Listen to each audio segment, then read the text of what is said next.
by thanking Allah subhanahu wa ta'ala, the exalted, the most high, for all the bounties and the blessings that He has bestowed upon us. I begin by asking Him subhanahu wa ta'ala to purify our intentions according to the instructions of our beloved Prophet sallallahu alaihi wasallam when he said, إِنَّمَا الْأَعْمَالُ بِالنِّيَّاتِ وَإِنَّمَا لِكُلِّ امْرِئٍ مَّا نَوَى.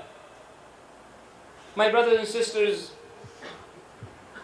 this whole concept of intention is something that we need to reflect upon and reinstate and reset our intentions every day. My intention when I left the house for the masjid, my intention when I leave my house to work, my intention to return to my home and to my family. What is really my true intention?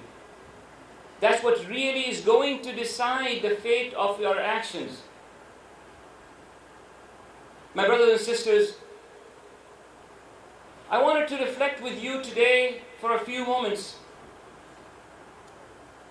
on some of the events that has been surrounding us, that are happening around us. And to begin that, I want to preface my conversation and my khutbah today with the ayah of Quran in Surah Tabarak. When Allah subhanahu wa ta'ala says, تَبَارَكَ الَّذِي بِيَدِهِ الْمُلْكُ وَهُوَ عَلَى كُلِّ شَيْءٍ قَدِيرٌ الَّذِي خَلَقَ الْمَوْتَ وَالْحَيَاةَ لِيَبْلُوَكُمْ أَيُّكُمْ أَحْسَنُ عَمَلًا وَهُوَ الْعَزِيزُ الْغَفُورُ. We recite this ayah so many times, my brothers and sisters. And hopefully we recite it at night before going to bed. The ayah I want to talk about here, الَّذِي خَلَقَ الْمَوْتَ وَالْحَيَاةَ لِيَبْلُوَكُمْ. This word of bala or ibtila is being mentioned in Quran in many other places. وَإِذِ ابْتَلَى إِبْرَاهِيمُ رَبُّهُ بِكَلِمَاتٍ فَأَتَمَّهُنْ. This word of ibtila, or this concept of bala, or testing. Allah subhanahu wa ta'ala created life and death to test us. To test and see who among us is going to have the best of deeds. وَإِذِ ابْتَلَى إِبْرَاهِيمُ رَبُّهُ بِكَلِمَاتٍ فَأَتَمَّهُنْ. And when Allah tested Ibrahim, and he completed those tests. My brothers and sisters, around us, as we see this last several weeks, we've seen unprecedented devastation that has surrounded us inside the United States and outside the United States. We saw the devastation of Harvey in Texas, the devastation of Irma and Maria. We also saw the devastation that really happened in Mexico. 2 earthquakes back to back. And the loss of life and structure and infrastructure everywhere. And we see at the same time this was on the western side of the world. On the eastern side of the world, we saw the challenges that our brothers and sisters, the Muslims of Rohingya, we saw what has been going on to them. And the criminal silence that we see by the Muslim world, with the few exceptions. When you look at this devastation, you look at the fate of Muslims and people and women and children being tortured and killed and burned alive. Your heart becomes hopeless. You feel helpless. And you're asking yourself, what am I to do? Who should I turn to? So my brothers and sisters, I want to talk about this topic. But before I address this issue, I want you to have a basic understanding. There are things that people want to associate and think of as it is the qadr of Allah, it is And where do I stand with respect to that whole concept of qadr and what I have done with my own hands? Allah subhanahu wa ta'ala says, and inshallah we'll continue and come back to the topic here. He says, وَمَا أَصَابَتْكُم مِّن مُصِيبَةٍ فَبِمَا كَسَبَتْ أَيْدِيكُمْ وَيَعْفُو عَنْ كَثِيرٍ. And whatever has afflicted you, it is the doing of your own hands. But in other ayat of Quran, Allah subhanahu wa ta'ala will say that nothing happens without the permission of Allah. So you're thinking to yourself, you say, how do I reconcile these two different concepts? What is the qadr of Allah? And this is a very long topic, but I just want to very briefly touch upon it because it really applies to the situation. My brothers and sisters, if you take the example of a man who is driving a car and is reckless, and he's cutting people off and speeding and making every mistake, and he gets into an accident. Now can he blame that on Allah subhanahu wa ta'ala? No. You have been given the conditions, you have been told, you've been given the intellect. You can't do that. If you're not taking care of yourself, if you're not eating healthy and exercising and taking care of yourself, and you get sick because of that, is that really something that is Allah ordained? Allah knows it. Allah for sure knows it. On the other side, there are things that happen, and I don't want to get into really deeper into the concept, but I want you to have a basic understanding. On the other side, when you think of hurricanes and earthquakes, a death in the family, somebody all of a sudden, you could be driving on the same road and somebody comes and hits your car. You followed all the instructions, but another car comes and hits you and somebody dies in your family. Or a loved one dies. That is the qadr of Allah subhanahu wa ta'ala, and He knows. You have to understand the differences here. And from the actions that you and I can take, there are many things that you and I can do, my brothers and sisters. And I want to emphasize on a few of them. The very first one. We may be sitting here feeling hopeless and helpless, but that's really not the case. And I want to explain to you, and I actually prove to you with examples. My brothers and sisters, many a times, we really underestimate the power of dua. Wallahi, we underestimate the power of dua. Ibn Abbas relates one time, he says, there was a drought in Medina. And all the Sahaba and the scholars, Umar and Abu Bakr, all these were in Salat al-Istisqa. They were making dua to Allah subhanahu wa ta'ala, Ya Allah, send us rain. Ya Allah, help us out. And nothing was happening. Rain wasn't coming. And Ibn Abbas says that he was wandering around. In a secluded area, he saw a slave in a state of sajda. And he heard him say, Allahumma inni as'aluka bihubbika li ilayya an tastasqina. Oh Allah, I ask of you, of the love that you have for me, to send us rain. Ibn Abbas says, as soon as I heard him make that dua, clouds started coming in and rain started. My brothers and sisters, dua and sincere dua has no other competitor, has no other alternative. And that's something that can really connect us to Allah subhanahu wa ta'ala. There's a very famous incident at the time of Umar ibn Khattab radiallahu anhu when he did something that was very controversial. He removed Khalid ibn al-Walid, one of the famous Sahaba, and he was called the Sayfullah al-Maslul. He removed him from power. He removed him from the leadership of the army. And he appointed Abu Ubaidah, Amr ibn Jarrah, as the leader of the army.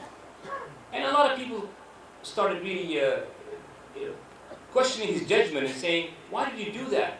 Khalid bin Walid, I mean, people who used to ask him, is really your sword from Allah? Because he was called the Saifullah al-Maslul. They would look at the depth of the thought process of these Sahaba and how they understood the ta'alluq billah, the connection to Allah subhanahu wa ta'ala, and the concept of reliance on Allah subhanahu wa ta'ala. Look at and listen to his words. He said, والله ما عزلت خالدا عن سخطة ولا خيانة ولكني خشيت أن يفتن به المسلمون فخفت أن يوكلوا إليه ويبتلوا به ابتلاء, right? فأصبحت أن يعلموا أن الله هو الصانع وألا يكونوا بعرض فتنة. The meaning basically of this, he says, I had no personal grudges, I had no personal disagreement with Khalid, but I started to feel that Allah may test the Muslimun, the believers, through Khalid, and would send him, Allah would send the believers to Khalid, go take care of. The victory is going to come through Khalid, through those means. I was afraid that might happen. And that's why I wanted to remove him. And look at the wisdom of these Sahaba. And what happened as a result of that? On the hands of Abu Ubaidah, Amr ibn al-Jarrah, which city was conquered? It was Al-Quds, Al-Sharif. My brothers and sisters, the young among us here, we may be spending time on social media saying Ameen to different, somebody says this and this and this, Ameen, Ameen, Ameen. It just becomes so mechanical. But the dua that you and I can make in the depth of the night, and when there's no one watching you, that dua can be so powerful, my brothers and sisters. That connection to Allah subhanahu wa ta'ala will be so powerful. And I'll mention one more example. The Prophet ﷺ once was asked, and he said, when the earth was created, and I thought it was very fascinating. This is kind of connects to the whole notion of connection to Allah subhanahu wa ta'ala. So I'll be brief on that, but he said when the earth was created, it was wobbling around. So Allah has created the mountains and He fixed the earth through that.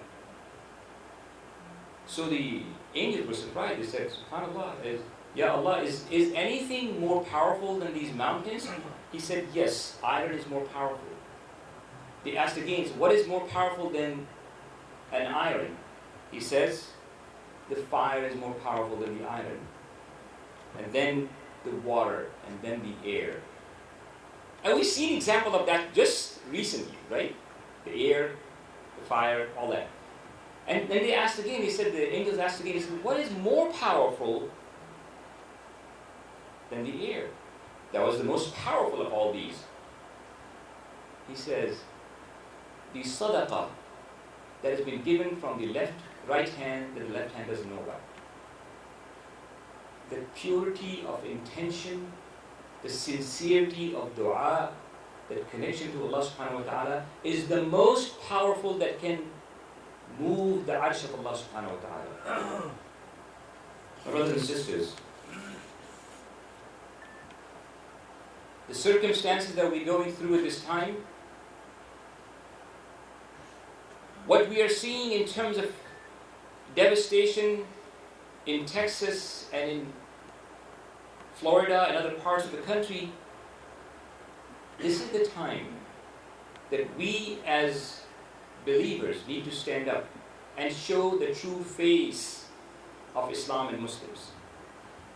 And I'm standing here, I'm so proud and thankful to Allah subhanahu wa ta'ala to allow us as Muslims, Muslim organizations, and particularly because I had the opportunity to see it firsthand with ICNA Relief, supporting the work and serving the people of this country, serving them in the most appropriate way. And I'm sure you've seen the images on social media and everywhere. But the idea is not about the social media. It's about living the true life of a believer as Muslims. In the midst of all these devastations, this is a huge opportunity for Islam and Muslims to really show the true face, service to mankind. And finally, I want to direct your attention to the words of Prophet ﷺ when he says, مثل المؤمنين في توادهم وتراحمهم وتعاطفهم كمثل الجسد الواحد إذا اشتكى منه جزء تداعى له سائر الجسد بالسهر والحمى أو كما قال صلى الله عليه وسلم. It gives the example of believers in their love and affection and their mercy for each other. The example of the believer is that if one part of the body aches, the entire body aches. The entire body would continue to be awake and in pain. And that's what we are seeing in Myanmar. My brothers and sisters, the Prophet ﷺ is saying, "Man ra'a minkum munkaran falyughayyirhu biyadihi." Whomsoever among you will see something wrong being done, he should change it with his hand. فَإِن لَمْ يَسْتَطِعْ فَبِلِسَانِهِ.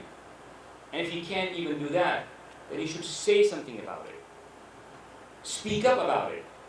Stand up against it. وَإِن لَمْ يَسْتَطِعْ فَبِقَلْبِهِ وَذَلِكَ أَضْعَفُ الْإِيمَانِ.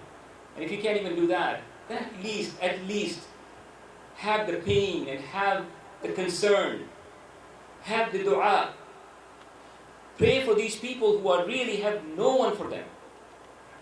And to give you the good news that alhamdulillah, again, we are far away from that land, so we can't really do anything physically sometimes, but at the same time, I think organizations like ICNA are really pushing hard at every level in terms of ability to reach out to the legislators, to the embassies of Myanmar, Bangladesh, and Turkey, wherever, in front of the United Nations, participating in events, raising the awareness about this issue and putting pressure on the Burmese government to give a respectable lifestyle for these people.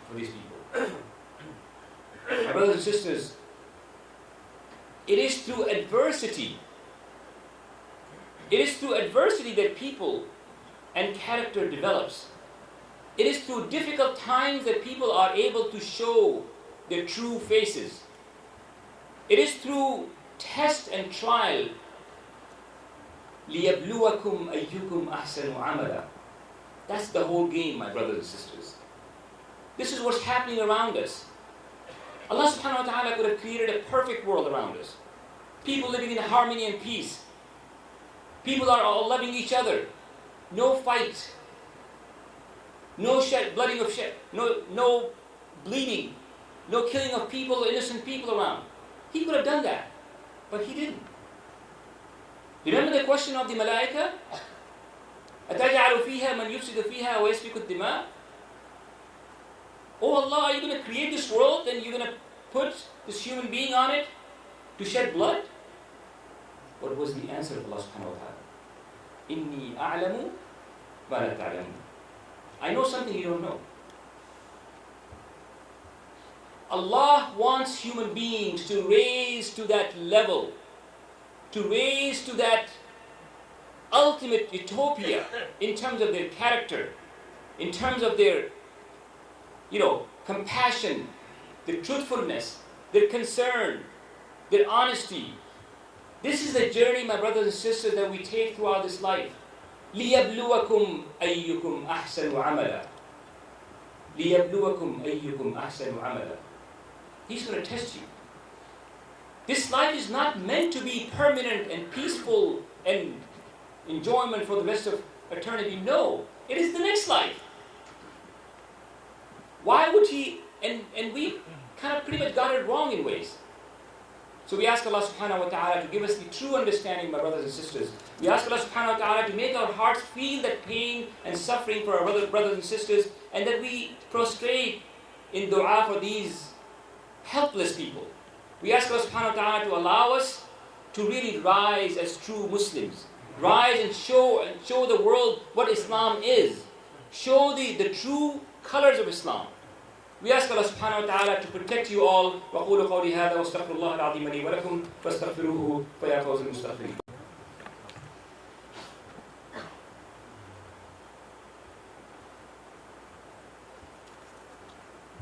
الحمد لله الواحد الأحد الفرد الصمد الذي لم يلد ولم يولد. My brothers and sisters, we ask Allah subhanahu wa ta'ala to allow us to worship Him in the best possible way. After every salah, the Prophet ﷺ used to say, Allahumma inni ala dhikrika wa shukrika wa husni ibadatik. Oh Allah, help me. And I want to mention that many times because, my brothers and sisters, we cannot do it alone. We don't have the ability to do it. Allah, if you have the true intention, and if you have the true will, and if you are thinking seriously about it, if this is what concerns you when you wake up in the morning, if that is your first concern, see what's going to happen. See the change that is going to happen in you. See how things that were difficult for you, from ibadah, from worship, from doing the right thing, see how they become easy for you. يُضِلُّ بِهِ كَثِيرًا وَيَهْدِي بِهِ كَثِيرًا. This is the book that Allah subhanahu wa ta'ala said about Quran. He guides many through it and misguides many through it. He misguides many through it and guides many through it. Why? Because of the attitude. Because of the attitude that we bring to the book. When you come to this book in search of guidance and you want to have, you and I, only you and I in your heart know, am I opening this book to critique it, to find faults in it? Am I looking at this religion to find issues with it? Am I looking at the speech of the scholar to say, well, what about this and what about that?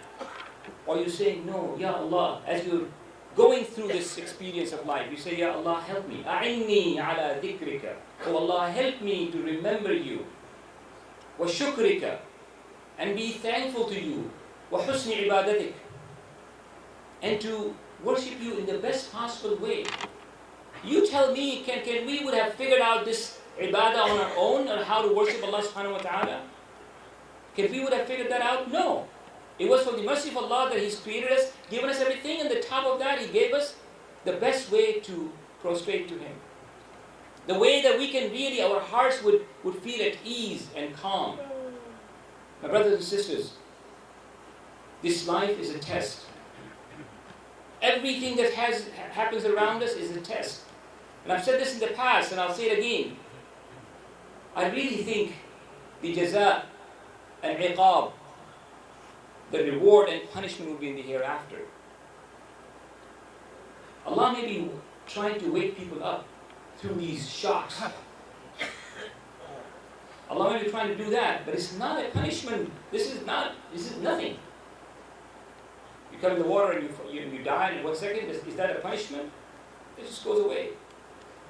At the end of the day, this is a test to see for everyone, the one who's afflicted and the one who is in peace. So you and I who are sitting here, peaceful, very comfortable, with air conditioning and water and food and supplies and everything else, but we have brothers and sisters and an entire community of people who are really suffering hard. So it becomes a responsibility for every one of us to stand up, to help our brothers and sisters, our neighbors, our countrymen in the time of need, and the ummah, regardless if it's across the world. And I really want to thank the governments and countries who are standing up for that. Those of you who have attended the Turkish president's speeches here recently, we thank them. We thank them for their stand. We thank them for what they're doing. We think that this is the time that we as American Muslims in this country need to really rise, because we are being tested as well. لِيَبْلُوَكُمْ أَيُّكُمْ أَحْسَنُ عَمَلًا. That's the test that you and I have, brothers and sisters. Allah subhanahu wa ta'ala, the Prophet ﷺ says, أحب الناس إلى الله أنفعهم للناس. The best among you is the most beloved to Allah subhanahu wa ta'ala are the one who are the most beneficial to mankind. Just if you want to take away for this khutbah, take away this last hadith. أحب الناس إلى الله أنفعهم للناس. The most beloved. So just look at your actions. How are you helping? Just think of that. And if you are the most beneficial to people, you are benefiting people around you, then you are very beloved to Allah subhanahu wa ta'ala. عباد الله إن الله أمركم بأمر بدأ فيه بنفسه وثنى بملائكته وقدسه حيث قال إن الله وملائكته يصلون على النبي يا أيها الذين آمنوا صلوا عليه وسلموا تسليما. اللهم أعز الإسلام والمسلمين. اللهم أعز الإسلام والمسلمين. اللهم أعز الإسلام والمسلمين ودمر الشرك والمشركين. اللهم انصر إخواننا المسلمين في مشارق الأرض ومغاربها، في الشام وفلسطين وكشمير وبورما. اللهم كن معهم ولا تكن عليهم، واحرسهم بعينك التي لا تنام. اللهم انصر المجاهدين في سبيلك في كل مكان. اللهم انصر المجاهدين في سبيلك في كل مكان. اللهم اشف مرضى المسلمين. اللهم اشف مرضى المسلمين. اللهم اشف مرضى المسلمين. اللهم ارحم موتى المسلمين. اللهم ارحم موتى المسلمين. ربنا هب لنا من ازواجنا وذرياتنا قرة اعين واجعلنا للمتقين اماما. ربنا اتنا في الدنيا حسنة وفي الاخرة حسنة وقنا عذاب النار. عباد الله ان الله يأمر بالعدل والاحسان وايتاء ذي القربى وينهى عن الفحشاء والمنكر والبغي يعظكم لعلكم تذكرون. فاذكروا الله يذكركم واشكروه على نعمه يزدكم وآمنوا به يدافع عنكم وأقيموا الصلاة.